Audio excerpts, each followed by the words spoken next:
This entire episode is just a commercial for me, advertising me to write music for Star. I really hope the episode just ends with, in conclusion, hire me. Boom.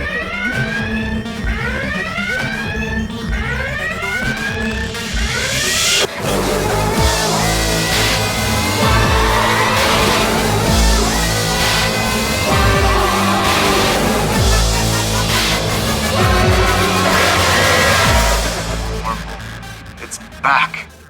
I got faith in the heart.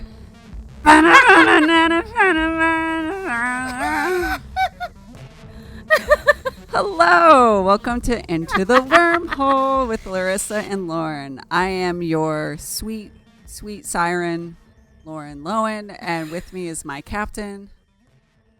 Hey, it's Larissa Maestro here. Larissa, I am angry. I'm so angry. I'm so angry. I know. And I'm sorry. I'm excited. But also, I had to listen to the song. I listened to it right before we recorded because I thought that might make sense. And just like this primal hot hatred started boiling inside me.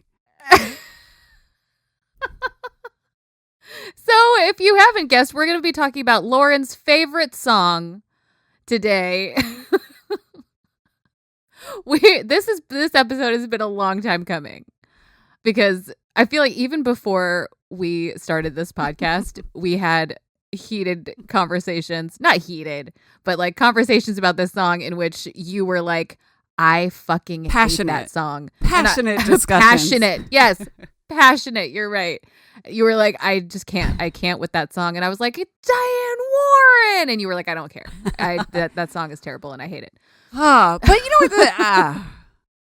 There's more to it than just the song. It's like the context and also some other things that I've slowly realized thinking about it more and more. But yes, I guess we should start from the beginning. We were talking about Faith of the Heart, which is the song used for Enterprise. It technically... For Enterprise, they changed the name to Where My Heart Will Take Me. Oh, yeah. But nobody ever calls it that. Everyone calls it Faith of the Heart.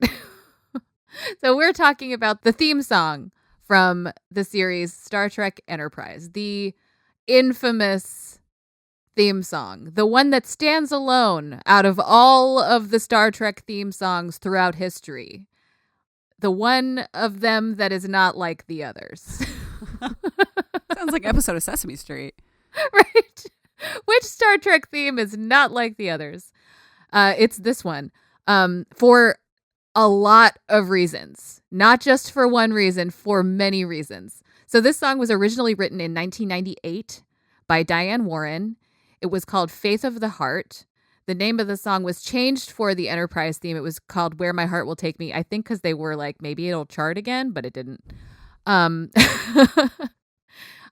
it was originally written for Rod Stewart to perform on the soundtrack for Patch Adams, that movie with Robin Wiiliams in 1999, where he's a medical student and he like is very silly and he makes kids laugh, and that's part of his therapy. Yes, the power of laughter to heal. And it's a very like feel good movie. I feel like it's when Robin Wiiliams was starting to be appreciated more as like an actor.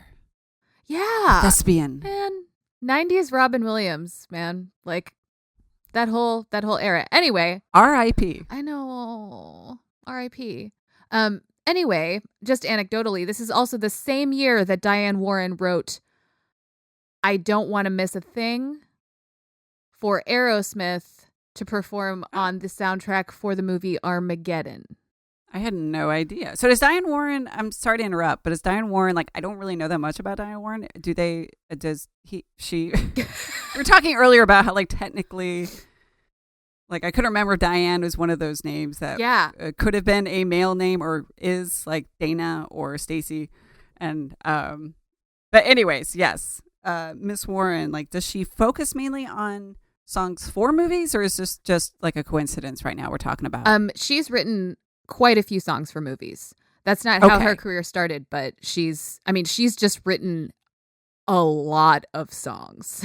Okay, for a 'cause it's lot a of name people. that Yeah. I'm not a music person. And this is where Star Trek is fun, where you can really hone in on focus on something that I'm less knowledgeable about. Yes, totally. Okay, so I'm going to just talk about Diane Warren for a minute. Sure. So Diane Warren started writing or started being a successful songwriter in the early 80s. And her first big hit was the song Rhythm of the Night for DeBarge. Oh my gosh. Yes. You mean Rhythm of... Wait, which one? Rhythm of the night. Oh, that one. What am I thinking of? I don't know. She's written a shit ton of songs, and I guarantee you know a lot All of them. of them. Okay. She's like one of the sort of last of this like Brill Building era of songwriters. The Brill Building was a literal building in New York where a bunch of songwriters worked and wrote songs, like Carole King. Oh. People that just like literally like the world of creating songs and the world of singing and performing songs were separate from each other for a very long time. And Diane Warren is sort of comes from that world. And she was one of the very few women in that field who was a songwriter. And I was about to say, I feel like during that time, it would have been a huge accomplishment for absolutely a female songwriter to be so prominent. Absolutely. And for a female songwriter to be that successful and not have a writing partner. So, like, for example, Carole King, very famous songwriter. Everyone knows her. She had a writing partner who was also her first husband, Jerry Goffin. Diane Warren has never had a writing partner.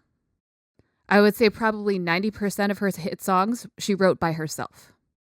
And this is very unusual. This is especially for a woman that she was able to reach this level of success alone. Do you mind if I slip in a little comment that kind of ties into this? Well, I feel like it's appropriate too, because who is the writer that just passed away? The female writer who did a lot of TOS and earlier Star Trek. Oh, DC Fontana. Yes, Mm-hmm. but one thing I always remember is again the initials DC Fontana. It's like also during this era and even earlier.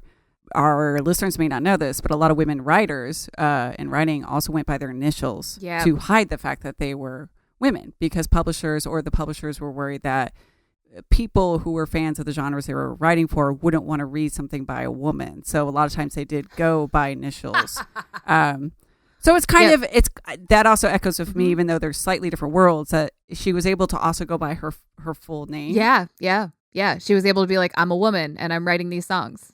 And I guess Carole King too. Although I think Carol's one of those names too. That could be a male name. Yeah, totally. And interestingly, that's also something that's mentioned and touched on briefly in the DS9 episode Far Beyond the Stars.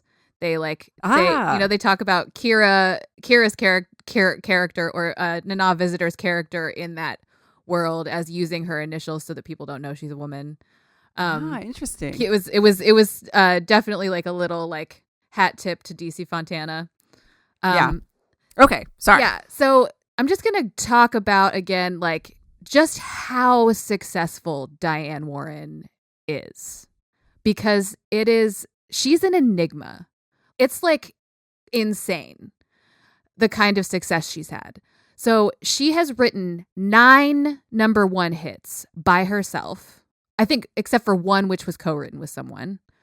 9 number 1s. That is a lot of number 1s. She has had 32 songs in the top 10 on the Billboard Hot 100 chart. She has won a Grammy, an Emmy, a Golden Globe, 3 consecutive Billboard Music Awards for Songwriter of the Year, and has been nominated for 11 Oscars. Wow. So for songs and movies, naturally. Yeah. Some of my favorite song highlights of hers, I will now read. Because You Loved Me by Celine Dion. Oh, gosh. Blame It on the Rain by Milli Vanilli. All right. The famous one where they were not actually singing, but she actually wrote the song. Rhythm of the Night by DeBarge, which I already mentioned. Nothing's Gonna Stop Us by Starship. which is one of my personal favorites. Nothing's gonna stop us now. Unbreak My Heart by Toni Braxton. Oh, wow. Yep. Don't Turn Around by Ace of Base. Whoa. But you have a personal connection with that song. I do. Personal, very personal connection. How Do I Live by Leanne Rimes. I Don't Want to Miss a Thing by Aerosmith, which we mentioned. That was in Armageddon. Armageddon, right? Yeah. Huge sci-fi blockbuster hit.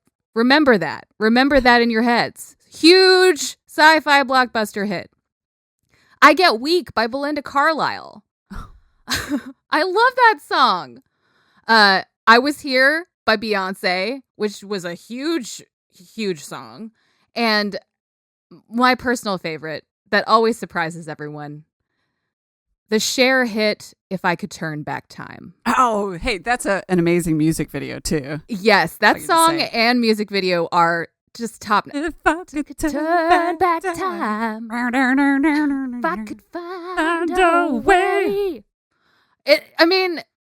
Diane Warren was able to tap into and create and perfect this pop song form that was just infectious for like 2 whole decades of time, and do it literally by herself. Yeah.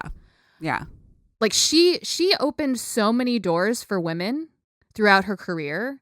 It's kind of overwhelming. And she also literally did it single-handedly. Like that's crazy. Yeah, like for any songwriter at any time, that would be a very noteworthy career. Yes, absolutely. I'm the kind of person also I kind of feel like she writes music, or she has in the past, at least in the way that our culture has been in the past, she writes music for women and about women. And that is very interesting to me.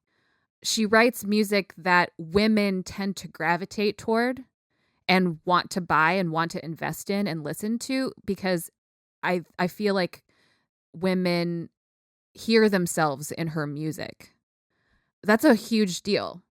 Like she was, like you said before, that that concept of a writer having to use their initials so that no one knows they're a woman.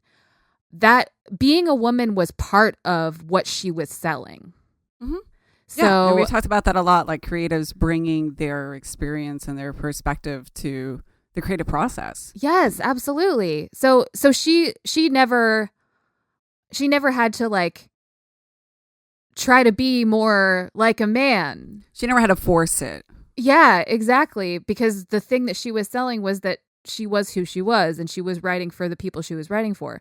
And this is a message to media in general in the United States, that like, just because somebody's writing for a group of people doesn't mean it's not going to sell. Like writing for women, it's going to sell because there are women that want those stories. Writing. And I'm sure people would say, like, for instance, you mentioned, Milli Vanilli, like it sounds to like, I'm sure there are plenty of, like, Keith was actually telling me how he went to like a Milli Vanilli concert or, I'm sure plenty of guys bought the Armageddon soundtrack because that was like I remember during that time, what did you say? Like Armageddon was 1998? Yeah. That was like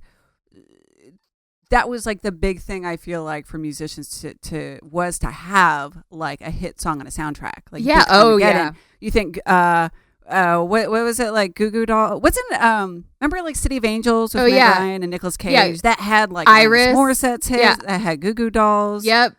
The movie soundtrack was a big deal in the 90s, in the 80s like, and 90s. Even the really bad Godzilla movie of Matthew Broderick, everyone knew it because it had, Puff Daddy's his song, and the Wallflowers, How We Could Be Heroes. Yeah, absolutely. This was movie soundtracks was a big deal. It's not the same now. This was like you would actually go out and buy, like I would buy a movie soundtrack. For CD. like one song too. yeah. And then you'd end up with the whole thing. Like you would buy the Matrix soundtrack for Rage Against the Machine, and you would also end up with Du Hast by Rammstein. Oh, God, my brother got ready to Rammstein in the morning. That brings back memories of high school. Like blasting in our Jack and Jill bathroom. Oh my God, that's hilarious. So yeah, there's the background on Diane Warren. I am someone who fucking loves her. I love her. Is she still alive? Yeah. Okay, because you're speaking her in the present tense, and I would understand if you said she had passed away, but she's still writing. She's still writing all the time. She wrote a whole bunch of stuff with Lady Gaga a few years ago. Oh, okay. I was going to ask like what her current projects are. Yeah, so that's definitely noteworthy. Yeah. She's this weird reclusive person who has never married or settled down, and like has this room that's just like literally like full of tapes and junk that she's never cleaned because because she's really like no, here I am. That room is very organized and clean that you're in. I was poking fun at Larissa because we have video, and so I'm like pointing at her my room that's just full jam-packed of instruments. And yeah, but she's really superstitious, and she doesn't want to clean her office. She's only let one person photograph it during her entire career, and she like sits in this room with this piano just full of piles of shit, and writes hit songs in there, and that's like her whole life. And it's like, yes, amazing. So she's just I find her fascinating. Her music isn't for everyone, obviously, but she is excellent at what she does, and she is wildly successful because of that. And she was able to tap into something sort of like primordial in a way in the pop music world, you know? Well, it's funny, kind of segueing into this song. I will say it is extremely catchy. That's one of the reasons I was pissed off to listen to it again, because I know it'll be stuck in my head for the next week. Yes, that is something she is known for. All of her songs are incredibly catchy. Going back to like the songs or any sort of product, whether it's Star Trek or music or anything. Just because it may not be someone's personal taste, you can still recognize the artistry behind it, the craft. Mm-hmm. And that's one thing I know. Like when you name all those songs, I'm like, oh yeah, those were big songs and big hits. And I understand why. Mm-hmm. They were never my favorite thing. Like, I can tell you that Armageddon song, I was like, oh, I can think back when I was in 8th, 9th grade, like rolling my eyes probably every time it was on the radio. And that's kind of what this song is. She writes all different kinds of music with the ones you've listed, but I've never been a fan of just those big or ballads that feel very, what's the word I'm thinking of? I'm going to say like sugary. Like syrupy, hyper emotional ballads. But that's me. Yeah. And I fucking love that shit. I eat that shit for breakfast. Well, and I can understand because you're also taking it in as somebody who's a fellow creative. It's like when I see some really good illustration that one of my fellow artists do online, and I'm like, oh, the way they used color and the way this is happening in this moment, like, that's great. And I'm sure for you, it's the same thing. Like, you're processing it and dissecting it in a way that me, just as a listener, doesn't. Yeah, I literally I had a long, lovely conversation with a dear friend of mine, Tiffany Minton, the other day, and we talked in depth about Diane Warren. And I remembered that the bridge section of I Don't Want to Miss a Thing, there's a key change, and that key change makes you feel like the rest of the song is higher and lifted when it's actually still in the same key as the whole beginning of the song. And that for you is probably like mind blowing. Yeah, it's this musical alchemy, you know? It's this like because she doesn't read music. She's self-taught. She's a self-taught pianist, self-taught songwriter. So when she does that, she's doing it from a place of like internal intuition and understanding of what this chord progression does for her, and not from an academic perspective, which is like so fucking cool to me. And I love little songwriting tricks like that. I love when people use modulation and when people use borrowing chords from other keys to like make things feel a different way. And when she does it, it's just like, oh, masterful, just masterful. And I love pop music as well. So that's another thing that like, you know, I connect with her because I love a hook. I love a hook that just hooks you and you just can't stop singing it. I love it. And that's all her just shit. Swinging her arms. Like, you just remind me of like the really low, like pixelated Donkey Kong going after Mario. But that's me going after a pop song. Pop music. Pop music. Swinging arms. I really love pop music. Yeah. So there's absolutely that being able to recognize the skills inherent in creating something that might not be your cup of tea, but a lot of Star Trek fans were unable to do that. Yes. Well, should we talk? Because what I find interesting, okay, there's a few things tying this into Star Trek back a little bit more. There's a few things that make this very unique. First of all, that it has vocals. Yes. Second of all, that it's a song that existed before. I mean, usually the opening is something that is created for the show. And so the fact that this was a product even beforehand and used for the show is definitely something that's different. And then I think for a lot of people, just the tone of it. It's so, again, going back to that like ballad. And you know what it reminds me of is, and I think this is one of the reasons why I personally just go, oh, kill me. The guy who sings it, which I know we'll get to, we can kind of wait before we go way into that. Yeah. But his voice reminds me of, it's that very earnest, kind of scratchy, smoky voice. And it reminds me of the Musketeer movie. Yeah. Don't tell me. Da, da, da, da, da, da. I do it for you. Is it another of my favorite songwriters, Bryan Adams. God damn it.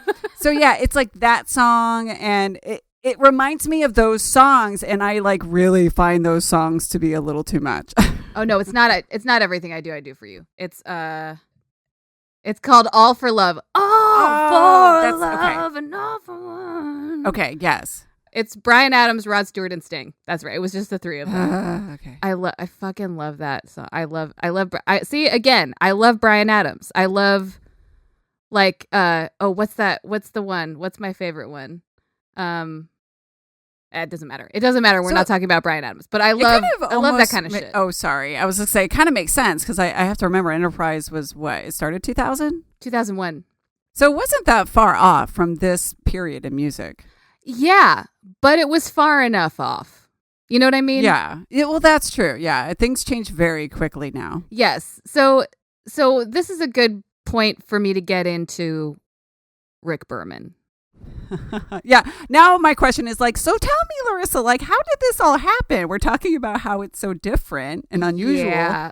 Tell me how this came to be. So let's be clear. Rick Berman sucks. And this is like widely known in our fandom that Rick Berman was a controlling, homophobic, misogynistic asshole. And he did not listen to outside criticism. He very famously gave male actors time off for other projects, but then fired Terry Farrell when she asked to do the same thing. Like, homophobically squashed homosexual storylines, queer storylines that producers and writers were trying to bring to the surface. Like, he is sort of like, he's the bad guy of the backstage Star Trek world in sort of like the late 90s, early 2000s era of Star Trek. But not Trek. in like a way less charming Ducat way. Yeah, like, he's not as charming as Ducat. You know? No. There's no fun. It's just all bad. Yeah, there's no fun in there. No fun in there. He thought he had his finger on some kind of pulse. Like he had all the answers. Yeah, and he did not. So he is responsible for choosing this song. And he was trying, I think, to be cool, but he did not know what was cool. He's like those songwriters in Nashville that like are trying to write the song that's currently a hit on the radio. Yeah, just right kind of rehash now. it. Yeah. Or like, yeah. So Just going recreate it. yeah. So going back to the fact that Diane Warren had written I Don't Want to Miss a Thing for Aerosmith to sing on a hugely successful movie soundtrack for Armageddon. This seemed to him like a sure thing. This is where sci-fi is going. People want to hear a big pop song in a movie, so let's do it for Enterprise. It's this new era of Star Trek, right? So he then tries to get that success with a fucking coupon for a discount. You know what I'm saying? He says, okay, she already wrote this song. This could work fine. Instead of saying, hey, Diane Warren, want to write a new theme for a new Star Trek series. Yeah, instead of taking a song written for Patch Adams. What? A song that's already had a life. This song already had a life before. Yeah. This song was already a hit. People already knew it. So he takes it and then he chooses a guy whose career is sort of floundering, but who kind of sounds like, again, a discounted Rod Stewart, a coupon Rod Stewart. Sorry. No offense to this guy, by the way. Sorry. Yeah, his name is Russell Watson. He's a good singer. It's fine. But like, he was chosen because he kind of sounded like Rod Stewart. Yeah, they were like, can you be Rod Stewart? Yeah. Right? It's so transparent. That's part of the issue that I have with it, is that it's so transparent. They re-record it because it's cheaper for them to do that than it is for them to pay for the recording that Rod Stewart did, because those masters are owned by Rod Stewart. They're owned by Rod Stewart's record label. I mean, it'd be a huge licensing fee, basically. Absolutely. It would be thousands and thousands and thousands of dollars. Like every time they play it somewhere, they would have to cough up money. Exactly. So they re-record it because it's cheaper. Again, also, Diane Warren, to write a new song for a series, would probably charge some sort of fee on top of collecting all the royalties for the song. And I'm sure that she's not the kind of person, especially at this point in her career, she's at the peak of her career at this point. She would not be willing to sign away any of the rights to the royalties to her songwriting. So it was cheaper on all levels for Rick Berman to choose a song from her back catalog, re-record it as a sound-alike, and then use it as the theme song. You know what I'm saying? Kind of. I have questions actually for you. Okay. Because you know this. I am curious. Like, we're talking about the like Rod Stewart and stuff like that, but how does that work as far as the licensing and compensation to her as the songwriter? Like, when you say it's part of her backlog, do they just like, why, even if it's a cover, she wouldn't get like just like we're talking about paying money every time it aired? Why wouldn't some go to the songwriter? Oh, she just would. The vocalist. So here's the thing. Yeah, explain this. I'm really curious. So there are royalties that go to whoever owns the actual recording. Okay. And there are royalties that go to whoever wrote the composition. Yes. And the royalties for the master recording go to whoever owns that. Usually that's the artist, the label that the artist is working with for that recording. Okay. Sometimes the producer has points on that as well. Okay. Usually the songwriter has no ownership in the master recording. Okay. So basically it's like what in my industry, like if I made some art and I did what's called like a buyout. Like I was like, here, I drew you this character and it's just yours, publishing company. Maybe not. The songwriting royalties are separate. Okay. So whenever that song is recorded, she gets paid. Okay. So there's money set aside for the master recording, and there's money set aside for the songwriting. When it gets recorded, you said. Right. Every time a recording of her song is played, she gets paid. Okay. But also whoever recorded the song gets paid. Yes. So that's why it's cheaper just to re-record. Yes, than it is to pay licensing the song. Okay. Yeah. But then on top of that, somebody like Diane Warren, probably for example, for writing Faith of the Heart for Patch Adams, was paid a fee to write the song for the movie. So that her fee came out of the film budget for Patch Adams, for example. Okay. So she got paid, wrote the song, then collected all the royalties from the song. In using a song from her back catalog, Paramount and Rick Berman and the budget of Star Trek Enterprise did not have to pay her another fee for writing something new.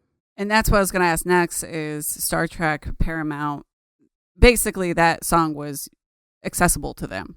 Yeah. Because of Patch Adams? I feel like maybe who made Patch? This is something I didn't think about. Because if they already, in a way, like had the rights. Patch Adams is Universal. It's not Paramount. Oh, interesting. Okay. All right. I was just wondering because, okay, when I gave birth, I got to see the new Ghostbuster movie with all the women. It's really bad. But one of the things that made me think about is how the music in the original was so much better. And it made me think about that really trippy song when all the ghosts are going in the sky. Yes. And it's just like that weird synth wave, like vocals.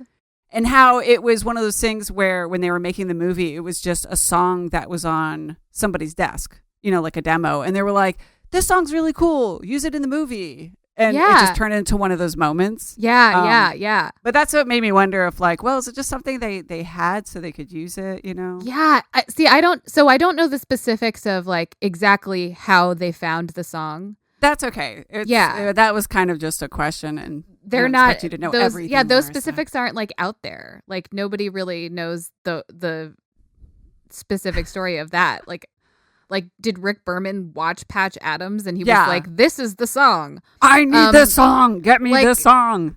Like, and if so, what the fuck were you thinking, Rick Berman? So he did this. He made this choice because he thought he knew what he was doing, and he did not.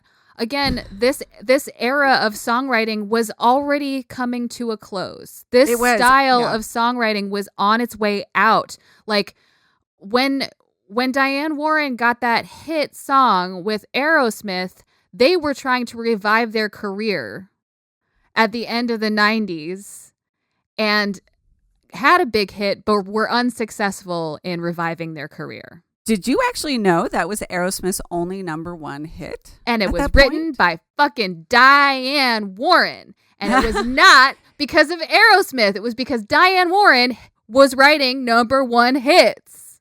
Yeah. Anyone could have recorded that song. Anyone could have recorded it and it would have been a hit. That's all I'm saying. Yeah, because a lot of their songs always reach #2, if you're curious, listener. That was like a pop-up video trivia thing that's been burned in my brain. Dude, I love that show. I love that kind of pop-up video. I love that kind of trivia a lot. Yeah. So we're here like in this place where Rick Berman is like an old dad dude who thinks he's doing a cool thing, but has no idea what the cool thing is. And then his kids are like, "Dad, that's not cool." And they literally protest in front of Paramount. Like, they go have a protest. They have online petitions asking for the song to be changed. It was huge. They hated it. And like, Berman gets flack for it, but more often than not, I see people giving Diane Warren a lot of hate. And I'm like, she didn't make this choice. She wrote this song for Patch Adams, which is where it belonged. I feel like that's people who don't know the story of it and don't understand. They just thought Diane Warren wrote it for Enterprise. Right. It's like, no, she didn't. Yeah. If there's anything wrong with Star Trek, your first stop for who is responsible should always be Rick Berman. He doubled down after people were like, no, this is terrible, we hate the song, he was like, I think some people like the song. It was like a very Trumpian response. He was like, I've heard that people like the song. And it was like, dude, fuck you.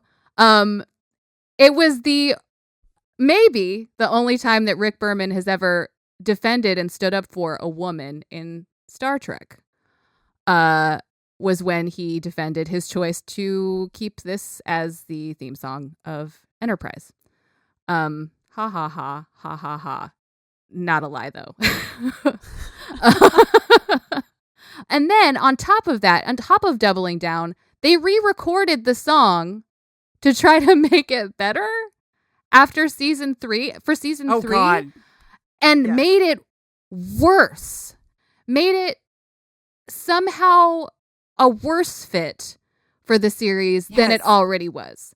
Yes. So can I pause you for a minute? Yeah. I just have to pause you because yes, I mean the song itself is very slow and ballad, and I forgot about like the guitar solo, like bam, bam, bam, bam, and which feels very like movie-rific. And then I was like, the song is horrible. It can't be. And when I say horrible, I don't mean the song. I mean it as the opening to a Star Trek show. And I'm like, this can't get any worse. And then the show was like, hold my beer. Yes. And it changed in season 3 to be really uppity with like a strumming guitar. And it's just like it did it just to anger me even more. That was Berman doubling down. Yeah. Why did that happen? Because they heard people protesting and they thought that they could keep the song and change it just a little and then people would be fine with it, but that wasn't the problem. No. The problem was that this era of songwriting had come to a close and people didn't want to hear this kind of song anymore. It was over. Well, and can we also talk about how just the fit? Can we just talk about how, again, for me as a fan, like this to me was just like a bizarre marriage. Yes. That's what it really is for me. Like this to me was sort of like a marketing, like just a really weird creative decision. Like forget even about how like these songs were kind of starting to go out of fashion and the era of music. I'm usually very fluid and forgivable when it comes to different versions of Star Trek. Like I'm not one of those fans who are like, this is not Star Trek when I see Discovery or Lower Decks. Yeah, totally. We're not the kind of people that are like that. Yeah. It's like, I might like one show more than the other, and I take and leave what I, like or don't like. But this is the only instance where I watch something and I'm like, this is not Star Trek. Like, this is not Star Trek. And that's for me, it's almost like as a creative again, I'm like, this is a bizarre creative decision. I just don't see this song representing Star Trek or Enterprise. And yes. It just like, to me, it's like grating the juxtaposition. And it's so emotional for something which you and I have talked about. Like Star Trek is more about kind of logic and, there's like certain concepts of the universe. Like that's always what Star Trek has been about versus something that's more like Star Wars and space magic. And it might be something a little more emotional. So for it having such a emotional song for Star Trek, that seems really off base too. Yeah. I mean, that's one of the like many fan complaints is that it's schmoopy. Schmoopy. And that's the word we're going to use. Yeah, it's really schmoopy and emotional, and it also lyrically is focused on I have first of all faith, which is sort of doesn't make sense in the Star Trek universe. As we know, there's so many instances of talking about religion in Star Trek, but in general, everyone in Starfleet is kind of an atheist. Or at least there's no acknowledgement that there is a higher power of any sort. Everyone is more focused on science and scientific explanations for things. Or it's explored like, yes, the Bajorans have their, gods, but they're really space aliens, so they're not really gods. Right. But we're going to let them keep doing their thing. Right. So a lot of people objected to the word faith being in the song. I totally understand that because it doesn't make any sense because this song wasn't written for this series. The look on your face. I wish we could show it to people. Oh my God, you guys, I have so much to say. I have so much more to say even. So there's that aspect of it, the subject matter that didn't make sense, the feel of the song that didn't make sense. We had also just spent three different Star Trek series with orchestral instrumental themes. The first of which, a lot of you may know this, but the theme for Star Trek The Next Generation is also recycled. It is. Oh, yeah, that's right. Because it's in one of the Star Trek movies, right? The TOS? Star Trek The Motion Picture. It is written by Jerry Goldsmith, who is a very famous, very successful film composer. He wrote Total Recall. He wrote, which is one of my favorite scores ever. He has written hundreds of film scores, and he is very good and very excellent. He also wrote Voyager, the Voyager theme. He did not write Deep Space Nine, but it was modeled after his style of composing. Sure. He also wrote the scores for several more. He and James Horner wrote scores for several more Star Trek movies. So we're here putting Diane Warren and her style of writing music right next to Jerry Goldsmith. And the two they have some things in common, like they know how to write a melody, but they're so vastly different. And the fandom had been used to Jerry Goldsmith for over a decade. And then you hand them Diane Warren? Like, what the fuck are you thinking, Rick Berman? What? Yeah, it's like if you took I don't know actually if John Williams stepped away from the Harry Potter series, but obviously it's like when you think of Harry Potter, you think that do do do do do. Yeah. Do.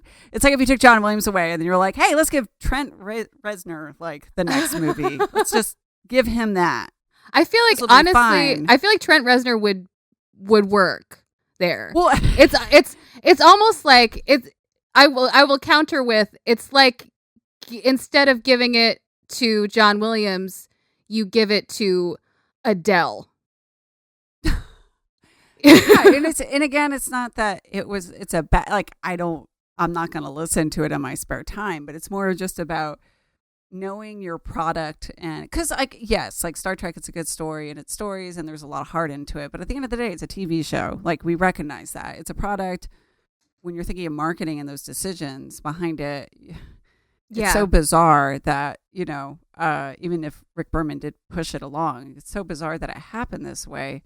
And it just, to me, it's one of those memories too of just where Star Trek was at this point. Like, Voyager had crawled to 7 seasons, but was definitely struggling. And Star Trek as a franchise was kind of on its way out. So the fact that they were having this new Enterprise show, it was in a way sort of like a Hail Mary throw. Yeah. And there were so many things about the show, which we won't get into because I'm sure we will in a later episode, about the interesting decisions that were made. And this is one of them that just really highlights some of the struggle that the show and franchise was having in being relevant at the time. Yes. And I'll put a lot of that on the shoulders of a Rick Berman or a Brandon Braga, to be honest, because Star Trek was at again, you're right. Star Trek was in a struggling place, struggling to be relevant again. But instead of going back to the original vision that Gene Roddenberry had for Star Trek and looking at that and how that was the thing that made Star Trek popular to begin with, they looked at what was popular in pop culture in the late 90s. Yeah. And that is, I think, a lot. If you look at the problems in general with Enterprise, that is the problem almost every time. That they were not going back to Star Trek and infinite diversity and infinite combinations, right? They were going to what's going to sell to an audience in 1998, basically. They were they felt like they wanted to be on CW or something. Yes, exactly. To some extent. Exactly. And even like that shit was going out at the time. Like, well, exactly. And that was my point. Is like even that was starting to like, like Buffy's on its way out and all these things. Yeah, they were fucking chasing trends instead of going back to the heart of why people watched the show to begin with. And that is, I think, the reason why that Discovery is doing so well right now. Because they were like, oh, what's the point of Star Trek? And they went back to infinite diversity and infinite combinations. And they were like, let's start here. Well, and it's so interesting, too, because I think you can... talking about that makes me think about Lower Decks, which we will eventually talk about the rest of Lower Decks. We will. Okay. but it's interesting when you look at that and do I think Lower Decks is the most amazing thing? No, but I do think the first 3 episodes we talked about, I thought they were doing a Star Trek version of that type of animation. And when I say that, I don't mean the actual style. I mean, the adult kind of Rick and Morty type things. I thought they were doing it well. I was like, I get what you're doing. Like, that's paying attention to a genre. And I don't even know if I could call it a trend because it's been going on for so many years now. For such a long time, Yeah, like those things are, that kind of flavor of animation is here to stay. But so it does show that you can take influences about what's happening around you and do it well. I even, again, think about the Trouble with Edward, the short. Yeah. And I'm sure, I haven't seen all the shorts, but I'm sure a lot of the Star Trek shorts do this, where they're kind of paying homage or a nod to a genre, or, like I'm sure someone was like, ooh, well, what if we did like Star Trek Noir or like a detective story in Star Trek? Yeah. But they do it really in a smart way. Whereas this just felt like what I've heard some of my industry call the Me Too syndrome, which I should correct. Like, has nothing to do with the Me Too movement. It's different. Yes, it's different than that. But where it's just like somebody else does something, it's successful. Oh, me too. I want to do that. So again, harking back to what was popular in music, in movies, and TV shows. But you're 3 or 4 years behind. The world's already moved on. Yeah. It's not, because Star Trek was groundbreaking. Star Trek was the first to do a lot of things on television. And then we see Star Trek not pushing the envelope, not being groundbreaking. Well, if anything, people wanted to be Star Trek, right? Yeah. And then it flipped. Yeah, exactly. So like this is a symptom. This theme song is a symptom of other problems. Yes. In a perfect world, Diane Warren writing a theme song for a Star Trek series should be my favorite thing. Right? This should be your dream come true. Like this is like the intersection of several of my interests. And I am mad that it's not. I'm angry because, first of all, I will admit, as a fan of Diane Warren, this is not her best work. This does sound like she was paid to write it for a movie, and that's fine. Because she was paid to write it for a movie. So it's first of all a symptom of the problems that the franchise was having at the time, and the reach and control that Rick Berman had now had over the franchise, and where that sort of took it. And then it's also a symptom of something else that is very, very close to my heart, and that is the state of the world of music written for film and television in general. I don't know if you saw this, Lauren, but I went on an Instagram stories rampage about how pretty much all composers for film and television are white men. I don't think I saw this. I went on a full 2-day rampage where I was just like, name a film composer in TV and movies, and mainstream TV and movies, that is not a white man. I will wait. And you're like, John Williams. Oh. Jerry Goldsmith. Danny Elfman. James Horner. It's bad. It's very bad. This is across the board, for everything in mainstream film and TV. But I would like to put out there to everyone listening who hates this song that Diane Warren is the only woman to ever write music for Star Trek. The only one. like ever. And that she, when this song was used for Enterprise, she was at the top of her game success-wise. She was writing #1 hits. She was writing for famous singers. She was winning awards left and right. She was being nominated for Oscars. She has a shit ton of money, right? And she's legit. She's fucking legit. And if a woman like that is then put in a situation where she's shoehorned into a situation where she doesn't fit anyway, that does a disservice to just like women in general writing music for TV and movies, because they're like, oh, like, look at that. She's so successful and it still didn't work. And even if that thought is just subconscious, it's in the back of people's minds, it is still pervasive. And if you look at the state of film and TV music now, it's a little more diverse, but it's really not that much more diverse than it was in 2001. And to think that the only time that a woman ever wrote any music for Star Trek was this song, it like makes me really angry. Which you have to remember too, again, she didn't write it for Star Trek. That's the other thing. And she didn't even write it for Star Trek. If you really think about it, there still hasn't been. Yeah. Well, there may have been. I don't know. You know this. But even at that time, she wasn't the first woman to write something for Star Trek, because she didn't write it. It was just a song that they decided to use. Yeah. So, yeah, I don't know what's happened since this song. If there have been women involved in the scoring or no. Okay, Larissa's shaking her head. But yeah, like, so I guess you could say there still hasn't been a woman who has written or composed music for Star Trek. Yeah, it's very upsetting to me. Because again, I think that's where some of the confusion, like going back, you said people were angry at her for writing the song. Those people probably don't realize, again, this was a product that was made beforehand and just slapped on.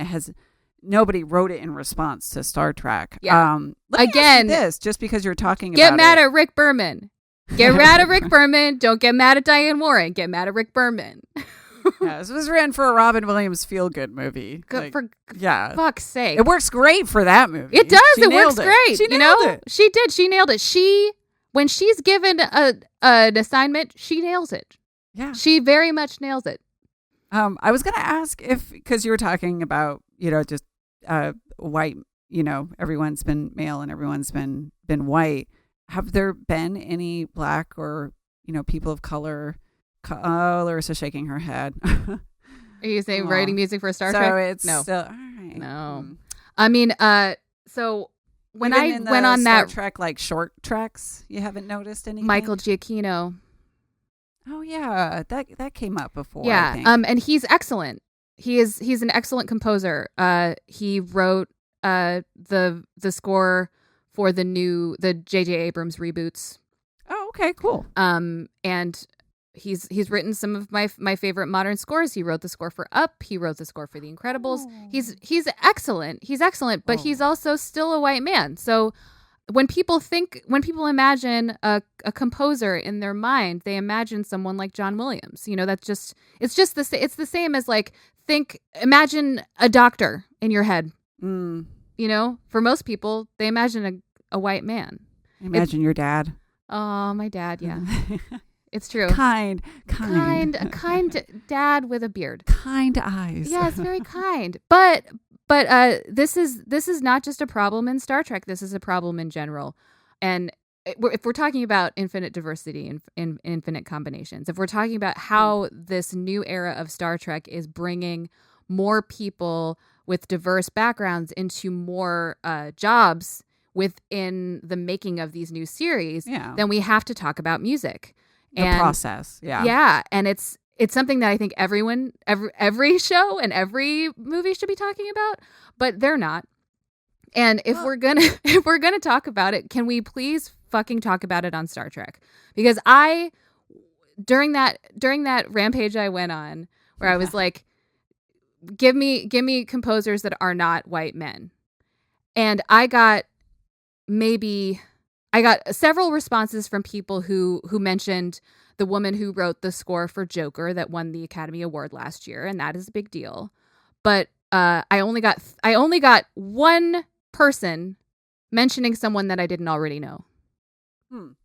And I was only able to think of like 7 composers who have written anything for film and TV who are not white men. And that's ridiculous. Because I can think of so many white men that have won Oscar after Oscar after Oscar. Especially since like that's like a job I would love to have one day. And I look at that world and I think like, how do I even get in there? Like, who's going to give me a shot? Who's gonna give a woman like me who actually has a lot of experience writing instrumental music and has written a lot of music? Composing stuff for I'm composing all the time. Nashville Ballet right now. Yeah. So yeah, I was asked by the fucking Nashville Ballet to write. It was supposed to be last year, but you know what? COVID, or it was supposed to be like right now, but COVID. But I don't see myself represented there, and I never have. And most people, most women, and especially women of color, have never seen themselves in that job. I mean, even the composers for in the past, like big Hollywood movies that starred women or people of color, the music was written by white men still. So like even Black Panther, the music was written by a white man. Little Women, the music was written by a white man. So even in situations where the story is about us, we're still not asked to write the music. I'm a big woman, thank you. Excuse me. But like I'm a little woman, Lauren. But I am like very little. It's frustrating as a musician, as someone who has loved film music for such a long time, as someone who loves Alan Menken, as someone who loves Jerry Goldsmith and loves Danny Elfman, and also somebody who's very happy to see Atticus Ross and Trent Reznor getting a lot of work in film now, or Johnny Greenwood. Like that's really cool, but like, where are the women? Yeah, and I think a lot of it is, again, as not only a teacher, but a college instructor, where I'm kind of in this weird middle ground between career and lower education. I think a lot of it does have to do with, you just got to support the interest from those individuals, those people who loved music in middle and high school, but maybe don't quite make the jump into higher learning with music to pursue something like that, or maybe are discouraged from their younger. Maybe they just can't afford the instrument. You know what I mean? That is definitely a big problem as far as the connection to the classical music world. And that's kind of one of the things that people mean when they're talking about systematic issues. Sometimes it's about that thing where, like I just said, sometimes someone just comes from a place where they can't afford the instrument, or they're encouraged to even pursue another. You can't, as an art teacher in art college, parents are scared that their kid says they want to be a graphic designer. They want to be a professional sculptor or something. They're just like, well, you can't do anything. And that's so totally true. I think with music, we're going to need that too. Any of the arts, really. It's like there needs to be that support from an earlier time in these individuals so that we can get them in those careers and in those industries. Yeah, I think that's definitely one important aspect to it. And the other one for me is the simple fact that like there are already a lot of women out there that are composers and they need to be hired. There are I mean, so here we are in this place. I don't know if it's ever happened, but I'm just thinking like, okay, we're asking Trent Reznor, we're asking Johnny Greenwood to write film scores. Like, anyone ever asked Bjork?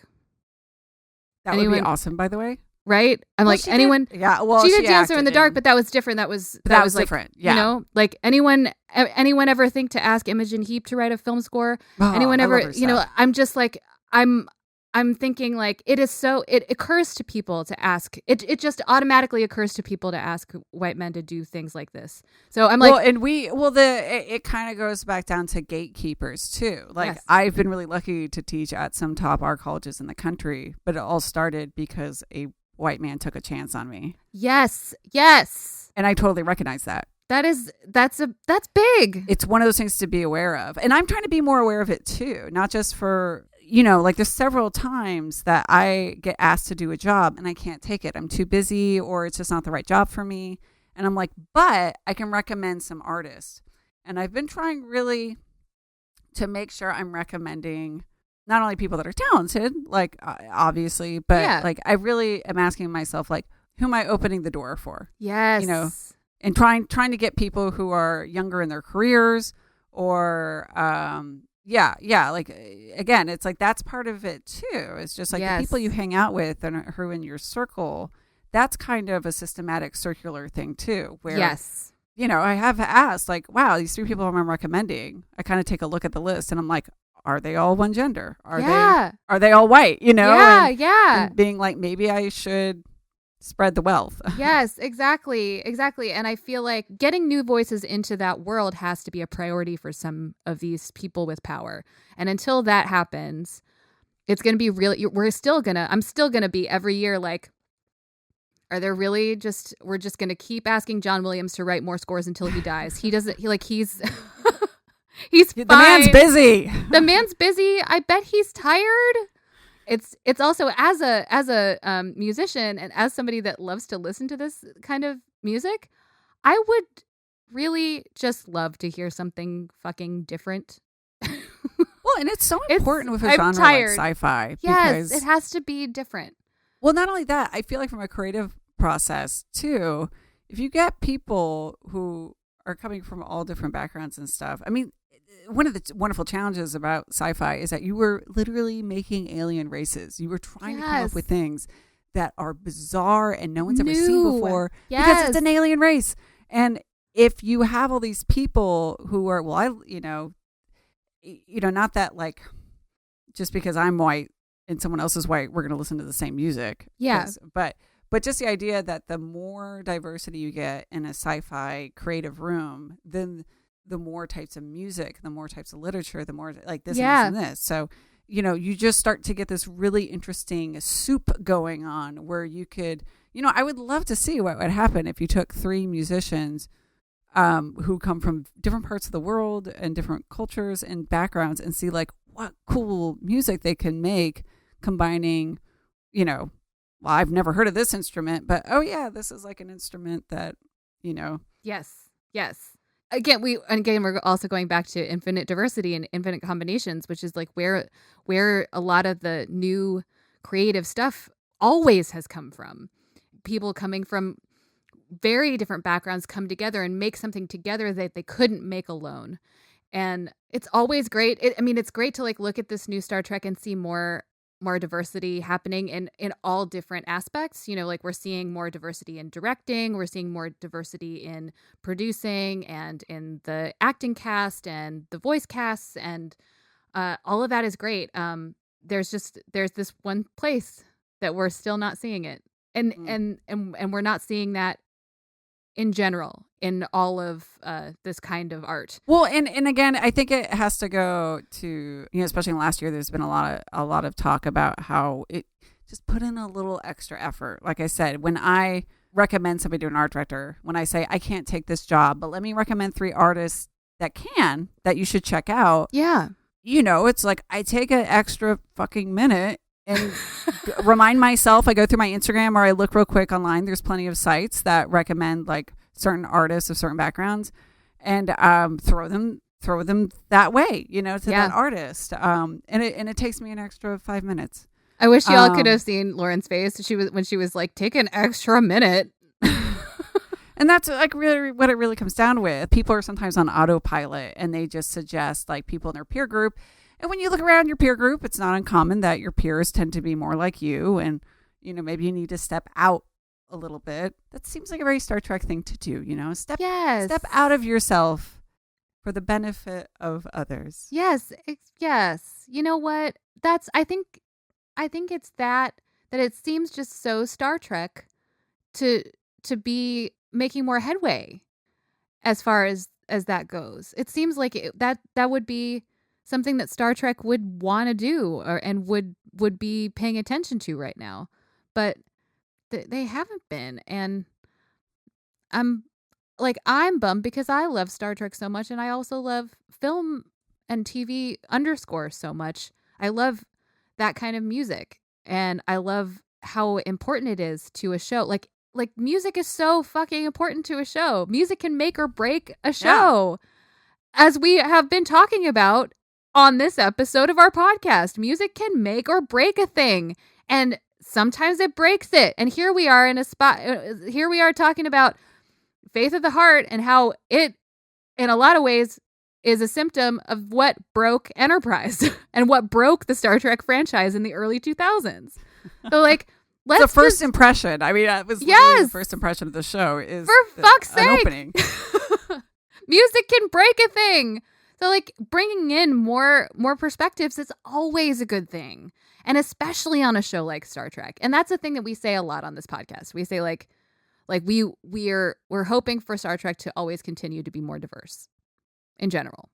But I personally am saying, please, for fuck's sake, can we hire someone that's not a white man to write music for this show already? Really? I mean, I'm gonna just go ahead and put myself out there and say I have fucking watched every episode of Star Trek that has ever existed, and I have listened to all of the music for all of the things, and I can write you a thing. I can write a thing. Let me do it.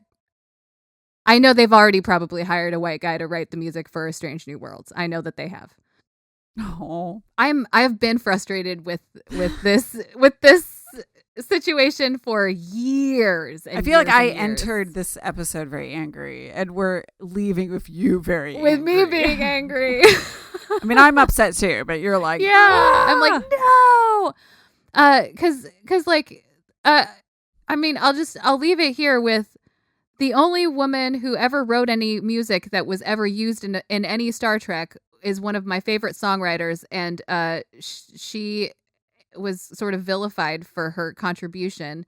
And since then, Star Trek as a franchise has never once made an effort to hire anyone other than white men to write music for the franchise. So I'm just like, y'all, yeah, fuck you. And again, they didn't even hire her. She just They didn't even hire her. They just grabbed one of her songs. They just grabbed one of her songs out of the bargain bin and threw it at the fucking show. Like, it's rude. It's rude what they did. It's rude what Rick Berman did. They owe her an apology. They do. Rick Berman owes Diane Warren a fucking apology. You know what? But she doesn't care because she has so much money. She's so That's rich. our opening right there. Yeah. Rick Berman owes Diane Warren a fucking apology. In conclusion, hire me to write music for Find us in the collective at intothewormhole.show, on Instagram at intothewormhole.podcast. Into the Wormhole is brought to you by We Own This Town.